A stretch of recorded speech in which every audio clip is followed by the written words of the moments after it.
Is Iraq Arab, and how did Iraq become Arabic-speaking? Today I am trying to answer this question according to personal conclusions and eyewitnesses from different areas of Iraq, the first of whom is a person who lives here in one of these areas, where over the past 30 years he and his relatives have been working to extract the remaining antiquities there. The other witness was born and raised there. He says we were walking among these ruins, as he calls them, and the place was filled with skulls and burnt bones. The other witness is from a different area, but he conveys the same details that I heard before. The government even prevented them from farming in those areas because they contain ruins and bone. Go further into history. Kerbala city in 1802 AD, most of its people went to the city of Najaf to visit the shrine of Imam Ali on the occasion of the visit to Gadir, given the status of this day among the Shiites. The killing was massive among the residents of Karbala, and the Saudi fighters took what they found of valuables, jewelry, candlesticks, Persian carpets, precious pendants, and pulled out doors studded with precious stones. Linking the events together leads to the conclusion that the first invasion, approximately 1,400 years ago, was the ugliest and most brutal, as it came. The inhabitants of the desert were armed with swords and a belief that allowed them to plunder and seize everything in their path. They were surprised by the presence of civilization, abundant food, domestic animals, and fresh water after they had been in a desert where obtaining drinking water was a difficult task, not to mention the food, which consisted of locusts and lizards. They went crazy. The people were such that it was not possible for the inhabitants of Mesopotamia to understand what was happening to those who were under the rule of the Persian Empire and did not speak or understand the language of the invaders.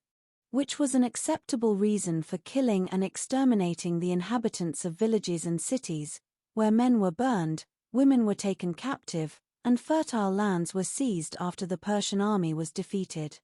The new residents, who were not accustomed to living in houses, divided the spoils among themselves, and the horde set off, eager to obtain gold, women, and lands. The new residents, who were not accustomed to living in houses, divided the spoils among themselves, and the horde set off, eager to obtain gold, women, and lands. As for the first Christians who sacrificed themselves for raising the cross, they escaped with their lives in exchange for paying money to the invaders. As for the Jews who were in a position biased toward the new thought, but rather providing help, these invaders were close to them in ideas and doctrine, and it is said that the city of Kufa, which was a hiding place for the Kalaman army, was built by the Jews. The army of the Persian Empire was defeated after several battles with these fighters who had nothing to lose. The invasion extended even further, and news spread about the brutality and behavior of the incoming forces, which was broadcast. The terror in the soldiers of the Persian Empire fell, and when the rule of King Yazdgerd fell and his daughters were taken captive and distributed among the elders of the people, all the Iranians surrendered and declared their Islam for fear of the same fate that befell the people of Iraq. Let us return to the modern era, and what happened in 2014, specifically in these regions, and especially for the followers of the Yazidi religion, is evidence. It is definite and cannot be denied to those of you who doubt the validity of my conclusion. This did not happen and will happen in the future. As if history was repeating itself.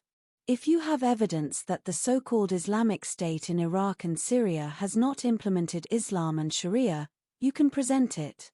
Of course you will say no, because Islam calls us to peaceful coexistence and they do not represent Islam. Well, perhaps you are right by 50%, because in Islam has two faces.